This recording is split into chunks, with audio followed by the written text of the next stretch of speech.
बिस्मिल्लाहिर्रहमानिर्रहीम। अस्सलाम वालेकुम नाज़रीन, आप यूट्यूब चैनल देख रहे हैं। मैं इमरान ख़ान। भारत में मज़ीद बारिशें होने जा रही हैं और ये पानी पाकिस्तान में कैसे दाखिल होगा, इसका सारा एक मैप मौजूद है। मैं चीज़ें भी आपके साथ शेयर करता हूँ क्योंकि मकबूजा कश्मीर में, जम्मू के इलाके में, नीचे इंडियन पंजाब में यहाँ बारिशों की, बड़ी शदीद बारिशों की पेशन गोई है। और फोरकास्ट के मुताबिक अगर आप चेक करें तो पूरे इंडिया में बारिशें हो रही हैं और ये पानी उनके दरियाओं के ज़रिए से किस तरह पाकिस्तान में दाखिल होगा, ये हम बात करते हैं। एक जो कानूनी मामला चल रहा था, अलीमा खान के दूसरे बेटे को अदालत में पेश किया गया। वैसे क्या नाइंसाफ़ी है पाकिस्तान में, ये था ही नहीं इधर। ये सैकड़ों मील दूर, बहुत दूर पहाड़ों पे वहाँ चित्राल में था और इसकी उस दिन की तस्वीरें मौजूद हैं। बहुत सारे और लोगों ने गवाहियाँ भी दी हैं, लेकिन इसके बावजूद किसी ने बात ही नहीं सुनी। यानी अलीमा खान के बेटे के हक में आज उनकी पेशी थी, वहाँ पे अदालत में लाया गया, बड़ी कड़ी निगरानी के अंदर अदालत में लाया गया। शारेज को, जो अलीमा खानम का बड़ा बेटा है, दूसरे बेटे को पहले जुडिशल कर दिया गया था। वैसे ये केस डिस्चार्ज होने का था। कोई जज जो थोड़ा सा भी कानून को समझता है उसको डिस्चार्ज करना चाहिए था, लेकिन यहाँ एजेंसियों का और इदारों का बहुत प्रेशर होता है। जज बेचारे फैसला देते हुए डरते हैं कि अगर हमने फैसला दे दिया तो हम बैड बुक्स में आ जाएंगे, तो हमें जो है उसके बाद निशाना बनाया जाएगा, हमारी ट्रांसफ़र पोस्टिंग बहुत दूर दूर कर देंगे और दीगर मसाइल भी होते हैं। लिहाजा वो बेचारे अब जज भी डरना शुरू हो गए, उन्हें इंतकामी कार्रवाइयों का निशाना बनाया जाता है अगर वो इंसाफ फराहम करते हैं। तो ये हुआ है, माजी में कई दफ़ा हुआ है। नाजरीन, लाहौर इंसदाद दहशतगर्दी की अदालत में अलीमा खान के बेटे शारेज को जब पेश किया गया तो उसके हक में 7 अफराद ने बयान हल्फी जमा करवा दिया कि 7 मई से 12 मई तक वो उनके साथ चित्राल में ट्रिप पर थे। ये जो तस्वीर पेश की थी एक अलीमा खानम की बहू ने, शारेज की अलिया ने, उसमें उन्होंने ये क्लेम किया था कि हम सारे लोग वहाँ मौजूद थे और साथ उसके सबूत भी दिए थे। अब वो जो लोग साथ मौजूद थे उन्होंने अपने बयान हल्फी अदालत में लाकर जमा करवा दिए कि जनाब हम ये हल्फिया बयान दे रहे हैं कि ये तो बंदा यहाँ पे था ही नहीं, जाए वकुआ वाली जगह पर नहीं थे। दीगर तस्वीर और जो बाकी खबरें और सबूत और वो सारी चीज़ें पेश की गई, लेकिन तफ्तीशी अफसर ने कहा कि गुज़िश्ता रात 12 बजे मुझे ये सारे सबूत दिए गए हैं, मैं इनकी तस्दीक नहीं कर सका। अदालत ने तफ्तीशी अफसर को इन दस्तावेजात की छानबीन करके चालान जमा करवाने का हुक्म दिया और पुलिस को मज़ीद जो 30 दिन की पुलिस ने इस्तदा की थी कि जनाब और रिमांड दे दें आप शारेज का, लेकिन वो रिमांड पुलिस को नहीं दिया गया, जुडिशल कर दिया गया। अभी इसकी भी बेल जमा करवाएंगे पाकिस्तान तहरीक इंसाफ के वकला या अलीमा खानम की जो वकला की टीम है, वो जाएंगे, जाके बेल जमा करवाएंगे और कोशिश करेंगे कि उसकी जहाँ पे जुडिशल कस्टडी में है, जेल भिजवाया गया है, वहाँ से ज़मानत हो सके उनके दोनों बेटों की। तो अब अलीमा खानम कहती हैं जी हमें उम्मीद थी कि आज ज़मानत हो जाएगी, लेकिन जज साहब पर प्रेशर वाज़े नज़र आ रहा था। फिर जज साहब जो हैं वो लेकर चले गए, यानी जो सबूत दिए गए वो लेकर जज साहब अंदर चले गए। अदालत के अंदर सारी चीज़ें बातचीत होनी चाहिए थी ना। मैं जज साहब को कहूँगी कि अगर आप इस जुल्म के साथ खड़े रहे तो आपकी नस्लें हमेशा सर झुका कर रहेंगी। बेहतर है आप खड़े हो जाएं और कहें अगर हम इंसाफ नहीं दे सकते तो हमें इस कुर्सी पर बैठने का कोई हक नहीं है। वैसे जो जो जजेस ये कर रहे हैं, इनके ख़ानदानों को, इनके बच्चों को ये शर्मिंदगी हमेशा रहेगी कि इन्होंने ज़्यादती की है और जो तकलीफ़ इन्होंने पाकिस्तानियों को दी है और जो इन्होंने सियासी मामलात में एस्टेब्लिशमेंट के कहने पे या सियासतदानों के कहने के ऊपर या ब्यूरोक्रेसी के दबाव के ऊपर इन्होंने एक पॉलिटिकल पार्टी को कुचलने के नाम पे जो इंसानों के साथ जुल्म और ज़्यादती का ये हिस्सा बने जजेस, ये और इनके ख़ानदान हमेशा शर्मिंदा रहेंगे। अब आए नाज़रीन फ्लड्स की तरफ। तो शहबाज शरीफ जो वज़ीर-ए-आज़म पाकिस्तान है, इस वक्त पाकिस्तान बदतरीन सैलाब की जद में है। इंडिया से खौफनाक पानी आ रहा है पाकिस्तान में और वो एक के बाद एक देहात और शहरों को डबोता चला जा रहा है। कसूर और मुल्तान, ये 2 शहर बहुत ख़तरे में है। मैंने आपको पिछले वीलॉग में भी बताया था। बंद तोड़ तोड़ के कोशिश की जा रही है कि चले फसलें डूब जाएं लेकिन लोगों के घर बच जाएं। घर भी लोगों के नहीं बच रहे। जिस तरह लाहौर में और दीगर शहरों में लोगों के घरों में पानी दाखिल हुआ, सियालकोट की सूरत हाल देखें, कोट मोमिन की देखें, ये आप जो सूरत हाल है उसकी वज़ीराबाद की, वो आपके सामने है। जो सियालकोट में शेखुपुरा में घरों में पानी दाखिल हो गया, लाहौर में जना अस्पताल के अंदर पानी दाखिल हो गया, ये बारिश होने की वजह से। दीगर कई और इलाके हैं जहाँ पे अस्पतालों के अंदर से विजुअल्स आ रहे हैं कि वहाँ पे मरीज बेचारे अस्पतालों में पड़े हुए हैं और नीचे ज़मीन पे पानी जमा है। लोग अपनी मदद आपके तहत कोशिश कर रहे हैं। तो ऐसे मुल्क में जहां बहुत खौफनाक आफत आई हुई है, वहां का वजीर आजम चीन के दौरे पर निकल गया। भाई वजीर खारजा को भेजते, किसी भी मुल्क में ऐसी आफत आएगी तो दौरा कैंसिल करेगा वजीर आजम वहां का। वो कहेगा नहीं मैं अभी नहीं जाता, मैं ये रिलीफ एक्टिविटीज हो रही हैं, मैं यहाँ निगरानी करूंगा, मैं बैठूंगा, मेरे लोग मारे जा रहे हैं। एक खौफनाक सैलाब आया हुआ है जिसको 88 के बाद अब तक का बड़ा सैलाब कहा जा रहा है, और उससे निपटने के लिए नाअहल हुक्मरान बैठे। देखिए शहबाज शरीफ को अपनी औकात पता है, उन्हें आइडिया है कि उन्होंने करना कुछ नहीं है और ना उनसे होना है कुछ। यही बात मरियम नवाज के लिए है कि जिस वक्त पाकिस्तानी डूब रहे थे तो मरियम नवाज जो है वो जापान का टूर लगा रही थी, family and friend tour with TikTokers, cameraman, makeup artist, सब नौकरानियां सारे के सारे पहुंचे हुए थे। अब जनाब शहबाज शरीफ साहब चले गए चाइना का दौरा करने के लिए, 6 रोजा दौरे पर रवाना।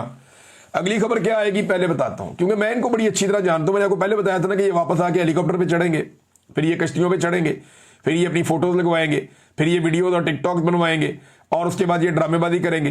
फिर राशन के थैलों के ऊपर अपने टब्बर की तस्वीरें या अपनी तस्वीरें लगा के ये लोगों को राशन बांटेंगे। उसके बाद अपनी जाती प्रमोशन पे करोड़ों अरबों रुपया खर्च करेंगे, मीडिया में इश्तिहारात लगाए जाएंगे, अपनी प्रमोशन करेंगे, लोगों को नहीं बचाएंगे, और एंड में ये सलाबतगान की इमदाद खा जाएंगे जो बाहर से आएगी।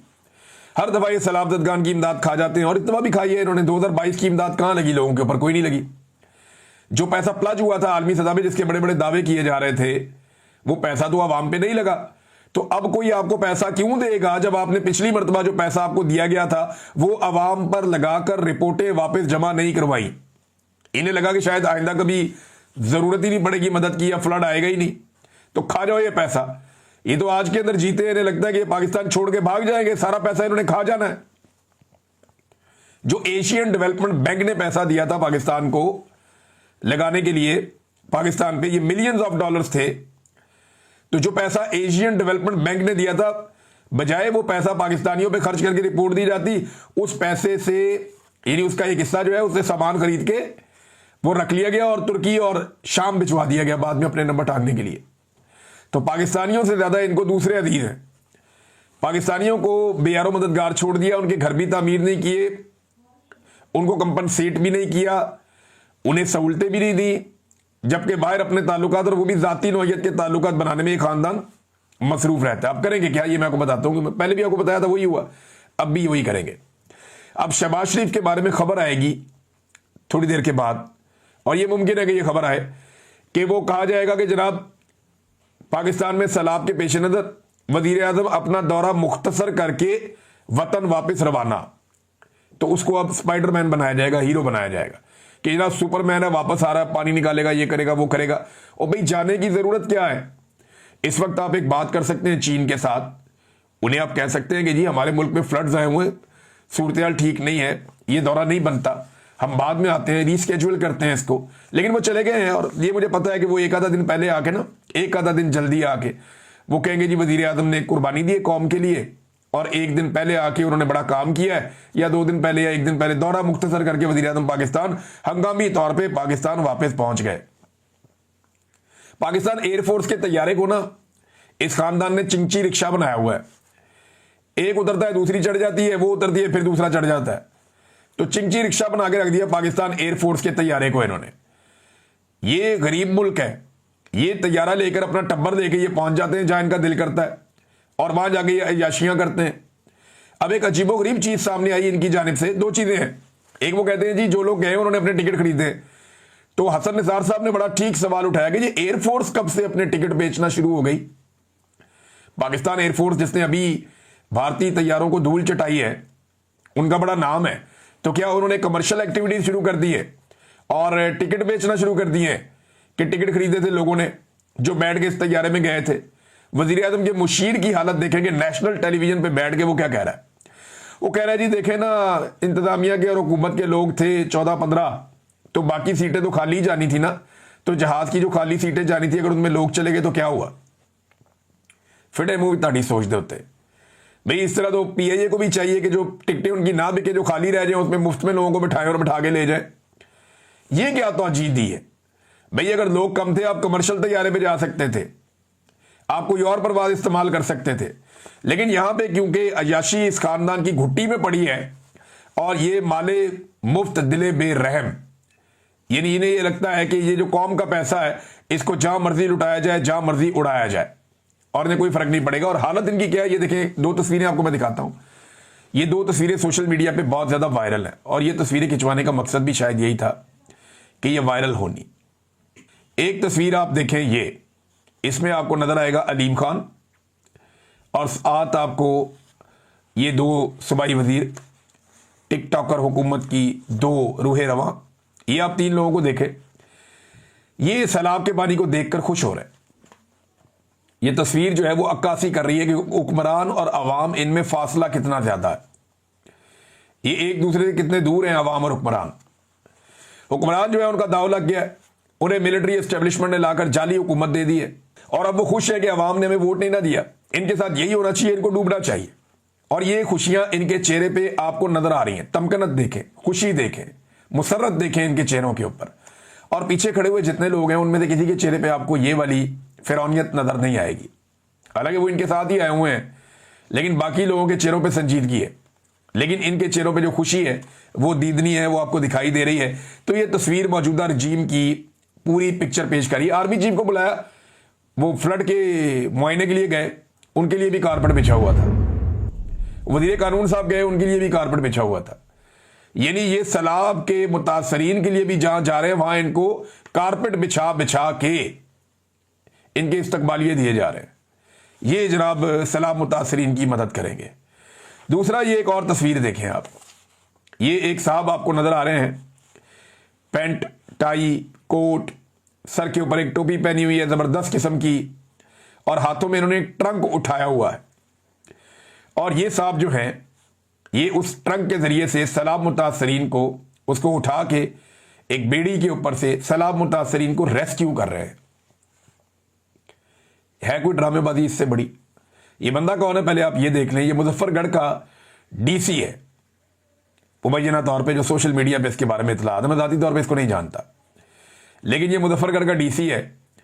और इसके आसपास जो वीडियो बनाने वाले लोग हैं ना, जिनके हाथों में मोबाइल और कैमरे नजर आ रहे हैं, वो तकरीबन 7 लोग तो इस तस्वीर में नजर आ रहे हैं जो इसकी वीडियो बना रहे हैं। और ये बंदा एक ड्रेस शूज पहन के, पेंट कोट पहन के, और इसको एक माइक भी लगा हुआ है। अगर आप गौर से देखें तो पाकिस्तान के झंडे के नीचे इसके सीने पे एक माइक भी लगा हुआ है, और जबरदस्त किस्म का महंगा चश्मा और घड़ी पहन के ये बंदा सैलाब मुतासरीन की मदद के लिए निकला है। यानी ये कौम को गुलाम समझते हैं, ये हमें बेवकूफ समझते हैं। भाई तुमने ड्रामेबाजी करनी है, तुम जाके दफ्तर में बैठोगे कपड़े पहन के। ये सैलाब मुतासरीन की मदद वाले कपड़े हैं। इनको ना सबको टिकटॉक्स का शौक पड़ गया, क्योंकि टिकटॉकड़ियों की हुकूमत है ना पंजाब में, तो हर कोई टिकटॉक बनाना शुरू हो गया। ये जो इतने बंदे खड़े हुए ना, ये 30 सेकंड के अंदर ये सारा सामान उठा के बाहर रख सकते हैं। और ये बेड़ी है, ये कोई सरकारी इमदाद की चीज नहीं है। ये वहां के किसानों के पास, ये अपनी मदद आपके तहत इसको चलाते रहते हैं। वहां पे ये बेड़ियां दरियाओं के अंदर मौजूद है। दरिया सिंध में भी हैं, रावी में भी हैं, चनाब में भी हैं, जेलम में भी हैं। हर दरिया के अंदर ये बेड़ियां मौजूद हैं। किसानों ने अपनी क्रॉसिंग के लिए रखी हुई है, जहां पे पुल नहीं है वो इनके ऊपर ट्रैक्टर ट्रालियां भी लेकर चले जाते हैं। तो ये डीसी का ड्रामा आप चेक करें नाज़रीन। ये लोग ना टिकटॉक्स पे लग गए हैं सारे के सारे। ये टिकटॉकड़ियों की हुकूमत है ना, तो सारे टिकटॉक, पुलिस वालों को देखें वो रोजाना टिकटॉक बना, बल्कि कुछ पुलिस वाले टिकटॉक लाइव के ऊपर बैठते हैं। वो मैं एक एसपी को देख रहा था, वो खातून पुलिस वाली है, वो टिकटॉक बनाती है अपने। मैं कुछ दूसरी खवातीन को देख रहा था, पुलिस वालियां, वो टिकटॉक बनाती हैं अपने। भी जब उनकी वजीर आला टिकटॉकर बनी हुई है तो बाकी सारे भी यही काम करेंगे। तो टिकटॉकड़ियों की हुकूमत के अंदर ये टिकटॉक्स ही चल रहे हैं। और ये ट्रंक उठा के, अब जिस तरह का ये बंदा है ना, या जिस तरह के इसने कपड़े पहने हुए हैं, ये ट्रंक खाली होगा मेरी दानिश में, क्योंकि ये इस तरह के कपड़े पहन के और इस तरह करके ये ट्रंक उठाना भी मुमकिन नहीं है। लेकिन इसी वजह से ना इनसे अवाम नफरत करती है, इनकी इन गंदी हरकतों की वजह से लोग इन्हें पसंद नहीं करते। अब नाज़रीन आ जाए इंडिया में बारिशें। मैंने जो वेदर फोरकास्ट चेक की है उसके मुताबिक जम्मू में, मकबूजा कश्मीर में और पाकिस्तान में आज़ाद कश्मीर में भी बारिशें हो रही, और बारिशें रुकने का नाम नहीं ले रही अगले पूरे 1 हफ्ते तक। जो इंडियन ऑक्युपाइड कश्मीर है वहां पे, और तेज बारिशें हो रही गरज चमक के साथ। तो वो जो सारा पानी है वो दरिया जेलम में, दरिया चनाब में इस तरफ आएगा। और रावी की तरफ भी पानी आएगा बहुत तेज़ी से, क्योंकि इंडिया के अंदर भी फ्लड आया हुआ है। वहाँ से भी कुछ अभी इंडिया में मैंने देखा, वहाँ की एक ब्यूरोक्रेट है खातून, वो भी काम कर रही है पुलिस वालों के साथ मिलकर, लेकिन उसका रवैया, उसका अंदाज बात करने का देखकर मेरे दिल से उसके लिए दुआ निकली, खातून के लिए, कि वो आवाम से ऐसे बात कर रही है जैसे कि वो वाकई आवाम से तनख्वाह लेती है, और वो प्यार से बात कर रही है, उन्हें कायल कर रही है कि चलें यहां से। पाकिस्तान में तो जनाब पुलिस वाले जो साथ खड़ा होता है ना, वो डंडा उसने हाथ में पकड़ा हुआ, तो चलो भाई अगे लग, निकलो तो बड़ा नहीं तो मैं पर्चा दे देगा। यहां पे तो जो लोग मदद मांगते हैं उनको धमकी दी जाती है, खबरदार अगर तुमने ऊंची आवाज में मदद मांगी पर्चा दे देंगे तुम पे, ये किया जाता है। लेकिन उधर मैंने देखा वो इतने प्यार से, वो एक सरकारी ऑफिसर है, उसके साथ कोई पुलिस वाले हैं, यानी ये ब्यूरोक्रेसी को सीखना चाहिए कि ये कोई डिक्टेटर नहीं है, ये अवाम के पैसों से तनख्वाह लेते हैं, ये अवाम के नौकर चाकर हैं। तो अवाम की नौकरी ऐसे नहीं की जाती है पेंट कोट लगा के, टाई लगा के। आपने अगर सलामत खान की मदद करनी है तो वो वाले कपड़े में आओ जिसमें मदद की जाती है, रेस्क्यू के कपड़े पहन के आओ। ये सिर्फ टिकटॉकर हैं और कुछ भी नहीं है, ये वही काम कर रहे हैं। नाज़रीन, इंडिया से जो है वो पानी का फ्लो आएगा दोबारा आपके दरियाओं में। पंजाब में भी, इंडियन पंजाब में भी बहुत ज़्यादा बारिश हो रही है। दरिया ब्यास का जो इलाका है इंडिया में, वहाँ पे एक बड़ा कैशमेंट एरिया बना हुआ है, वहाँ तेज़ बारिशें हो रही हैं। ये पानी आएगा तो कसूर और मुल्तान ज़्यादा खतरे में है, जबकि बाकी बहुत सारे दही इलाकों में बंद तोड़ तोड़ के पानी छोड़ा जा रहा है। दरिया सिंध के अंदर जो सैलाबी सूरत हाल है वो बुध वाले दिन से बताया जा रहा है कि पैदा हो जाएगी। यानी जो एक बड़ा सैलाबी रेला है वो जब दरिया सिंध से गुजरेगा तो वो बुध वाला दिन होगा, और तब वहाँ पे सैलाबी सूरत हाल बनेगी। और 2022 का अभी तक जख्म लोगों का हरा था, लोग अपनी कमर सीधी नहीं कर पाए थे कि ये एक और बड़ा सैलाब सिंध की जानिब जा रहा है। इससे लगभग 2 मिलियन लोग मुतासर होंगे, दरिया सिंध के साथ रहने वाले सिंध के इलाकों में, और जो पंजाब के कच्चे के इलाके हैं वो भी बहुत बुरी तरह मुतासर होने जा रहे हैं।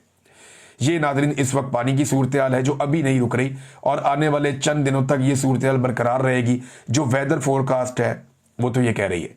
लाहौर में भी बारिशें हो रही हैं, झेलम में हो रही हैं, यानी पंजाब के डिफरेंट शहरों में अलग से बारिशें हो रही हैं। उन बारिशों का पानी भी खड़ा हो रहा है जो नहीं निकाला जा पा रहा। ये क्या करेंगे फिर बताता हूं आपको। सैलाब का एक फिनोमेना जब आता है ना, तो सैलाब का पानी उतर जाता है वक्त के साथ साथ, यानी ये समंदर में जाके गिरना है ना अल्टीमेटली। ये पानी जब गुजर जाएगा, अपने डैम्स तो बनाए नहीं जो हम सेव कर लेंगे, तो ये पानी गुजर जाएगा और गुजर के समंदर में चला जाएगा। फिर होगा ये कि चंद जगहों का इंतखाब किया जाएगा, वहां पे मेकअप किया जाएगा सड़कों को, टिकटॉक करके कुछ जगहों पे टिप टॉप, और फिर ये टिकटॉक बनाने के लिए पहुंच जाएंगे, और ये 5 जगहों पे वीडियोस और तस्वीर जारी करके बताएंगे कि मरियम नवाज ने कमाल कर दिया थे, झंडे गाड़ते तो ये तो वो। लेकिन गरीब आदमी अपनी जिंदगी जीरो से शुरू करेगा। किसान जो बर्बाद हो गया था, इन्होंने गंदम में किसान को बहुत मारा। दुनिया का कोई कारोबार नहीं है जिसमें 2 महीने में पैसा डबल हो जाए। इतना तो डबल शाह भी नहीं करता था, ये डबल शाह हुकूमत है। इन्होंने जो किया किसान के साथ, उनसे गंदम खरीदी 1800 2000 फी मन, और आज उसकी कीमत पहुंचा दी है 3500 रुपए तक, और ये और ऊपर जाएगी क्योंकि गंदम के जखीरे भी तबाह हो रहे हैं, किसान के घर से दाने निकल गए हैं। अगली मरतबा गंदम लगाने के उसके पास पैसे नहीं है, और गंदम लगाने की तैयारी वो कैसे करेगा। सैलाब खड़ा हुआ है बहुत सारी जगहों पे। 2022 में जो सूरत हाल बनी थी, ये सूरत हाल उसी तरफ जा रही है। लेकिन आपके वजीर आजम को सैर करने का शौक है, वो निकल गए।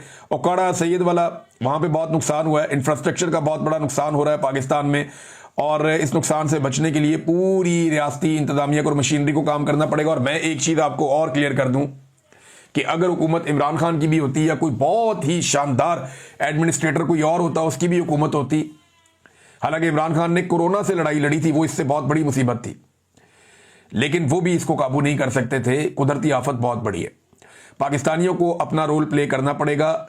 ये सारी चीजें आपने अगर मौजूदा हुकूमत पे छोड़ दी, या आपको लगा कि शहबाज शरीफ और मरियम नवाज और मौजूदा मिलिट्री एस्टेब्लिशमेंट ये मामला संभाल लेगी, तो याद रखिएगा वो नहीं संभाल पाएंगे, उनसे ये नहीं होगा। पूरे पाकिस्तान को खड़ा होना पड़ेगा, सबको निकलना पड़ेगा, अपने अपने लोगों की मदद करनी पड़ेगी। माली मदद करें अपने लोगों की, राशन पहुंचाएं लोगों को, कपड़े पहुंचाएं लोगों को, सामान पहुंचाएं लोगों को। अभी यहां पे वबाई अमराज आ जाएंगे, मच्छरों का बड़ा सीरियस मसला हो जाएगा। मच्छरदानियां जितनी बड़ी, जो लोग अब मच्छरदानियां बनाते हैं या मैन्युफैक्चरर्स हैं, उनसे दरखास्त है कि बड़े पैमाने पे इसकी प्रोडक्शन करें, क्योंकि आने वाले दिनों में इनकी बहुत ज़रूरत पड़ने वाली है। स्पेशली ये सितंबर के महीने में पूरे में, और फिर अक्टूबर के 15-20 दिनों में कम से कम ये बहुत ज़रूरत पड़ेगी बहुत सारे इलाकों में मच्छरदानियों की। तो पाकिस्तानी जो है वो कमर कस लें। हमें अपने जाती माल में से एक हिस्सा निकालना पड़ेगा अपने पाकिस्तानी बहन भाइयों की मदद के लिए, बच्चों की मदद के लिए। और ये हम सब की जिम्मेदारी है, ये हम किसी पे एहसान नहीं कर रहे, ये अल्लाह रब्बुल इज़्ज़त की आजमाइश है। और हम सब ने साबित करना है कि हम साबिर लोग हैं और हम अल्लाह ताला की रज़ा में राज़ी रहते हैं और हम एक दूसरे की मदद करते हैं। यानी हम इसको कुदरती आफत तो कहते हैं, लेकिन अंग्रेज इसको कहते हैं जी ये मिसमैनेजमेंट है। यानी अगर इसी पानी को अच्छे तरीके से मैनेज किया जाता तो पाकिस्तानी इस तरह तकलीफ में ना आते, लेकिन अब आ गए हैं तो सबको मिलकर इसके लिए काम करना चाहिए। लोग नाज़रीन अपनी मदद आपके तहत चारपाइयों के नीचे ड्रम बांध के, ट्यूबें बांध के एक दूसरे को रेस्क्यू कर रहे हैं, निकाल रहे हैं। पुरानी कश्तियां, तख्ते हैं, उनके ऊपर लोगों को बाहर निकाल रहे हैं, क्योंकि हुकूमती इमदाद पहुंच नहीं रही। हुकूमती इमदाद मैक्सिमम को 5%, 6% इलाकों तक पहुंचती है, वैसे भी इतना ही होता है। तो बहुत थोड़े एरियाज में हुकूमती इमदाद पहुंच सकती है, वहां तक वो पहुंच रही है। लेकिन उसके विजुअल्स बना के ऐसा शो किया जा रहा है जैसे पूरी दुनिया में कि जनाब हुकूमत से ज़्यादा काम ही कोई नहीं कर रहा। हालांकि जो सोशल मीडिया मनाजर दिखा रहा है वो बड़े खौफनाक हैं। लोग अब वीडियोस बना के सोशल मीडिया पर डाल देते हैं, वो बता रहे हैं कि हुकूमत कुछ नहीं कर रही। लोग रो रहे हैं कि हमारे बच्चे, हमारे बड़े वहाँ पड़े हुए हैं, उन्हें निकालने के लिए कश्ती दे दो, तो कश्ती भी उनको नहीं दी जाती। फिर लोग लोकल जुगाड़ करते हैं, कोई ट्यूबों के अंदर बैठा बैठा के अपने प्यारों को ला रहा है, कोई ड्रमों के ऊपर बैठा बैठा के अपने प्यारों को ला रहा है। तो लोग अपनी जान से खेल रहे हैं और इन मुश्किलात का सामना कर रहे हैं। अल्लाह ताला उनके लिए आसानियां पैदा करे। नाज़रीन, एक चीज़ मैं जाते जाते हुक्मरानों को कहना चाहता हूँ कि जबरी तौर पे जो गुमशुदगी है वो बहुत बड़ा जुर्म है और बहुत बड़ा जुल्म है। ये जुल्म आप बंद करें, कुदरत भी आपसे नाराज़ है, अल्लाह रब्बुल इज़्ज़त नाराज़ हो जाता है। आप ये करना बंद कर दें। खुदारा इस चीज़ को, अल्लाह को आप भूल तो नहीं गए। वो बलोच माएँ, बहनें, बेटियाँ कितने दिनों से, आज 1.5 महीना हो गया, वो इस्लामाबाद की सड़कों पर धक्के खा रही हैं। वो इंतज़ार कर रही है कि कोई हाकिम आए, उनसे आकर बात करे और उनके प्यारों को, जिनको जबरी तौर पे गुमशुदा किया गया है, उन्हें लौटा दे, या कम से कम उन्हें अदालत में पेश कर दे ताकि कानून के मुताबिक कार्रवाई हो। जब आप इस तरह की चीज़ें करते हैं, ऐसा जुल्म और जबर करते हैं, तो अल्लाह रब्बुल इज़्ज़त नाराज़ होता है। और वो नाराज़गी क्या आपको नज़र नहीं आ रही? होश के नाखून लें और ये चीज़ें करना बंद करें। अल्लाह रब्बुल इज़्ज़त जालिम को और तकब्बुर करने वाले शख्स को पसंद नहीं करता। ये सिलसिला बंद करें। जबरी गुमशुदगियों का कोई जवाब किसी सूरत में है ही नहीं। इन लोगों को, इनके प्यारों को वापस करें या अदालतों में पेश करें। अब तक इतना ही। अपना ख्याल रखिएगा, अपने इस चैनल का भी। अल्लाह हाफिज़।